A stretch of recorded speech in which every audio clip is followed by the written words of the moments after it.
Here he is, our Friday regular Canucks insider, one half of the team, Donnie and Dolly, weekdays 10 to noon on Czech television. It's the one and only Rick Dhaliwal. Good afternoon. Hello, guys. How you doing? Very well. Super. No Barb at Blake off the top today. Good. We'll get right into it.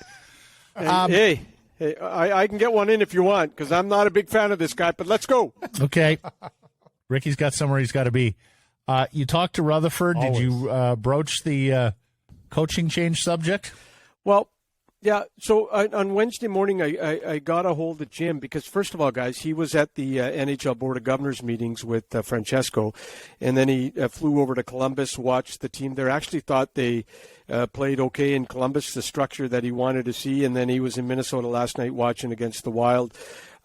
He thought they played with more structure in Columbus, Matty. But, guys, all hockey people want to see the same thing. Structure, better habits, systems, play the right way. It's all the same cliche comments you get out of coaches, managers, everybody. Jim's no different, just wants the structures, better habits. And, again, you heard Bruce last night talk about better habits. I did ask Jim about, the Heat's on. Jim also had an ominous quote here this week about, I'm not surprised with our troubles. I've been saying it since last year. Boy, if you're Boudreau, that might be a little scary here. He mentioned, the same thing to me. But I did ask him. I said, Jim, it's not a great start. We're hearing, the coach's name pop up. It's a hot Canadian market. And I asked him, I go, where's your patience level at? And he said, you know what? His first comment was, I'm a very patient guy, Rick. And, I got to tell you this story. John Shannon tells this story about Mike Johnson in Pittsburgh. And after his first year, everybody wanted him fired. And Jim said, hold on a second, or back up. And he said, we're not going to fire the guy. He brought him back, and I know it didn't work out, but there is that facet of Jim Rutherford. He is very patient. He doesn't do a lot of stuff just because, and I'm going to tell you this thing. One thing I know about Jim Rutherford, he is not going to make a move in this city because of you, Matt, or Blake, or me, or Canucks Twitter, or the fans. It's always a good calculated hockey move with this guy. He just said to me that, look, it's very early. I'm not going to base everything on a 5-game road trip. But we also know the temperature is going to increase if the losing increases. We're in a Canadian market. We're in a city where it's been 11 years of bleep hockey, and the temperature gets pretty damn hot. And I'll tell you, our text line today was hopping. People are mad, and I know your guys' text line is going to be hopping. People are mad. The one thing about the coach, I will say this to you guys, and keep this in mind, and you guys both know this, the owner is going to have a big say if you're going to change coaches, because Travis Green is sitting at home in California collecting checks for $2.7 million. Boudreau's making over $2 million. And I keep hearing Barry Trotz's name. Well, guys, Barry Trotz is a $5 million coach. So are you guys telling me there's a world where the owner's going to pay close to $10 million for 3 guys to coach the Vancouver Canucks? Probably not. Probably not this year, Rick. Thank you. I would suspect it's Mike Yeo elevated with an assistant coaching salary at the top of the pyramid, and I think Trotz would be an end-of-the-year thing. How much of a pressure point, Rick, is the playoffs? Because we know what the math was last year. 1 quarter of the season, when Green was fired, they played stellar the rest of the way and didn't make the playoffs.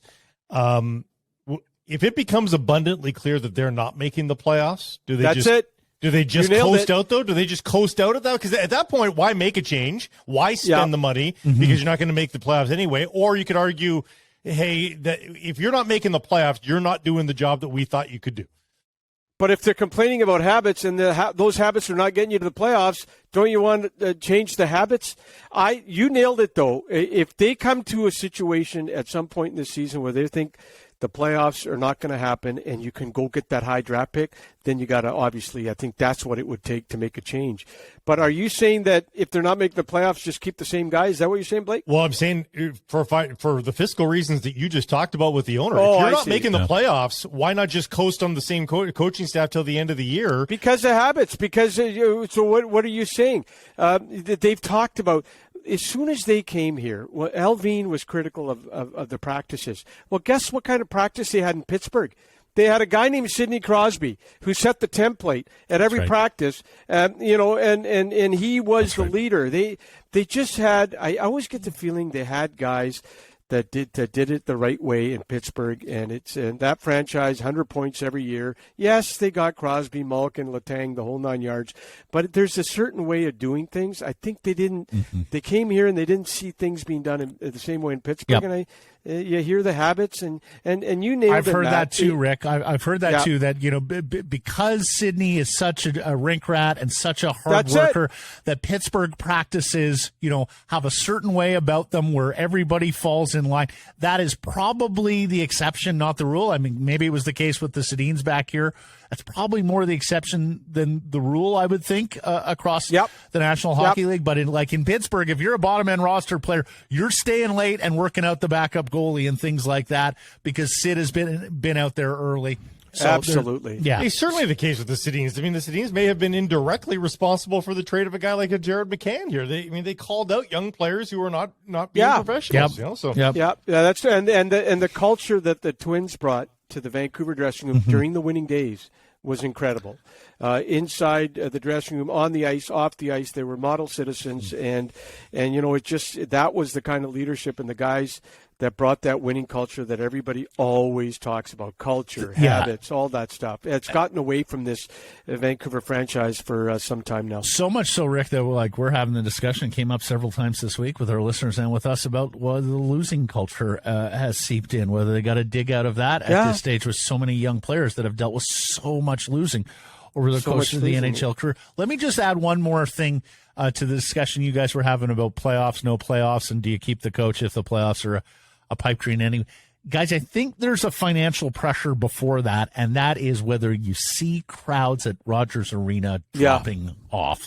If you start seeing numbers in the 15s, 16s, as opposed to the 18s, and the team is doing nothing and way behind, at that point it might be we've got to spend money to make money thing where you have to do something in order to make sure that promoting you maintain. Mike Yeo is not going to sell tickets, obviously. No, exactly. Well, what promoted what got the owner's attention last year? Chance to fire the coach, chance to sell the team. Yep. There's a pressure point, and I know everybody's saying being patient right now, but there is a pressure point for everything in every business, everywhere. Every day, bosses make decisions, and they make them when the pressure point gets to the point where they can't stay status quo. Rathbone, you've got a tidbit there. Well, not a tidbit, just that, 5 games, 8 defensemen. Jack Rathbone can't get in the lineup. Dermott's getting close. So let's say Dermott comes back in. When Dermott's healthy, there's going to be 9 healthy defensemen in Vancouver. The only one that can be sent without waivers to Abbotsford is Rathbone. You're not going to risk Burrows on waivers. He'll get picked up in a heartbeat. If you're Rathbone and you can't get in the lineup when Dermott, Myers, Pullman are all hurt, you're wondering about your future with this team. What do kids want? Every kid in Abbotsford wants confidence and the belief that someday they're going to make the jump. I got a feel for this kid. He's been sitting there every game, seeing all these injuries, seeing everything, and saying to himself, when am I going to – if I can't get in, when 3 other defensemen are injured, when the heck am I ever going to play for the Vancouver Canucks? And do they believe in me? Are they telling me they don't believe in me? Ricky, is the owner or is the agent rattling cages there? We talked to Chris Gear yesterday, who said, in my experience, when this happens with a young player and you start to worry about development, the owner or the agent is on the phone with the GM rattling cages, saying, "Hey, play my guy or give me a chance elsewhere." Common sense tells you that the agent and all agents, especially the guys in Abbotsford, they keep in touch with the team and saying, hey, when's my guy going to get an opportunity? Common sense tells you that Rathbone's agent probably has. By the way, Rathbone's agent is in Vancouver this week at the BC Hockey League Showcase, and he's been in Vancouver all week long. So if he wants to talk to the Canucks, he could skedaddle right over to Rogers Arena, knock on the door, Mr. Alvin, can I have 5 minutes?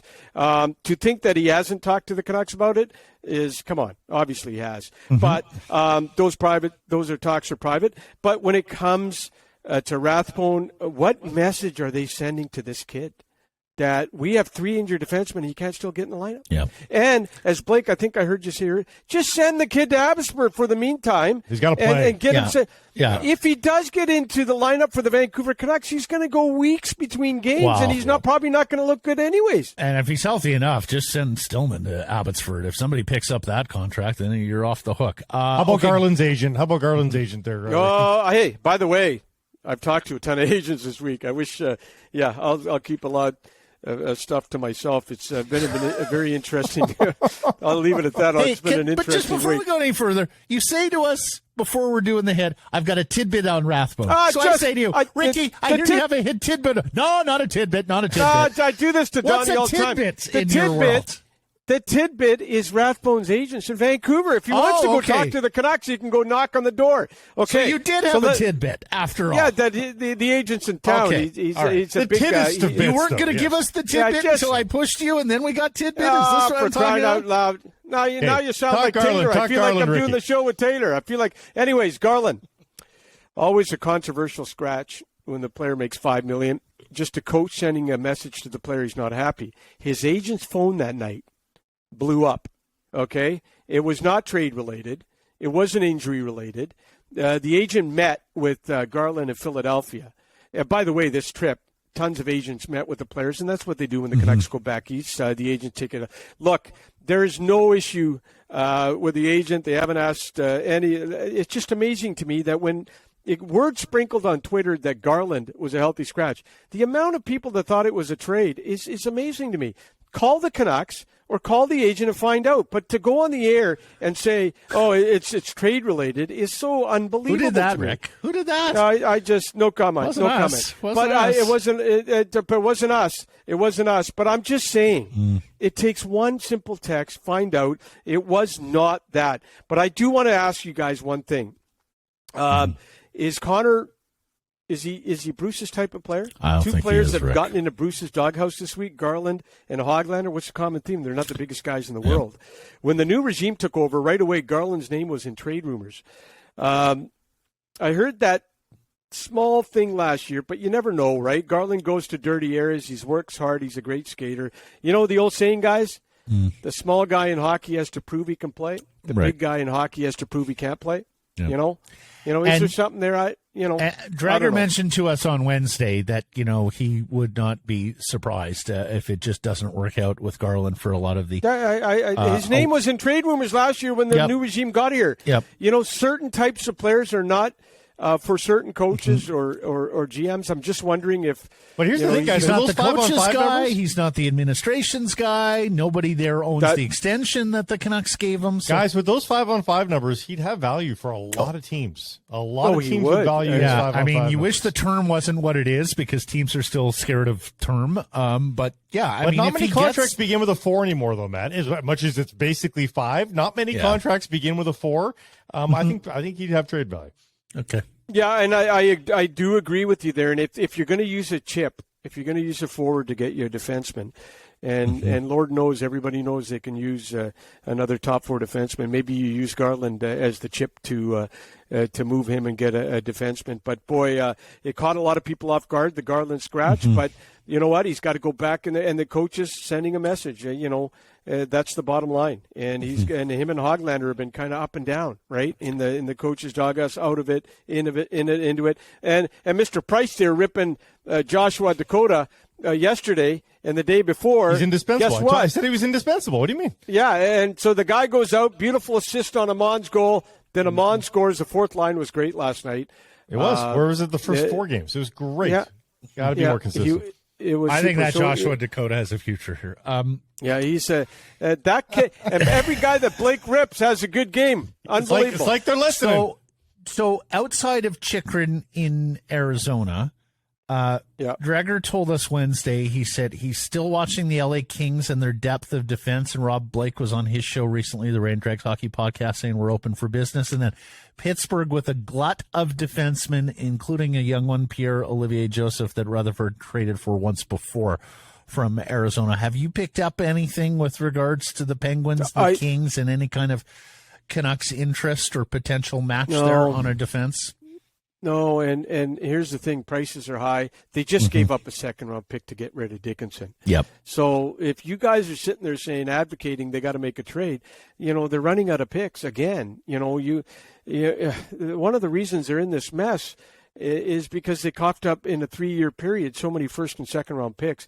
So look, there's a price to pay to get a good defenseman. They checked in on Chychrun last year. And the price was high, so I guess you can check in on him again if you want this year. But you know what? He's not going to come cheap. You guys know that, right? No. And people talk about the New Jersey defenseman. They're always talking about getting him, but he's a UFA this year. So if you want, you can get him as Severson. You can get him. I know, Jim, I know that Benning and his crew really like Severson really a lot, but he's going to become. But his agent is going to ask for a pretty good buck, in free agency on July 1st. That guy's going to cost you a lot of money, right? So all right, buddy. Expensive. It's expensive out there. Yep. Yep. You rest up that shoulder. We're going to get you back on the golf course. Thank you for this. Have a great weekend. Nobody in this industry, in our industry, golfs more than you two guys. I don't know how you do it. It's untrue. It's every single day you two are on a golf course. It's untrue. It just looks that way on our social media. Yeah. Bad scoop, Dhaliwal. Okay. Hey, before you go to air with that, bring off a text to the agent. All right, call my agent. Ask him how often I golf. Every day. I got to go. See you, pal. Have a good weekend. Adios.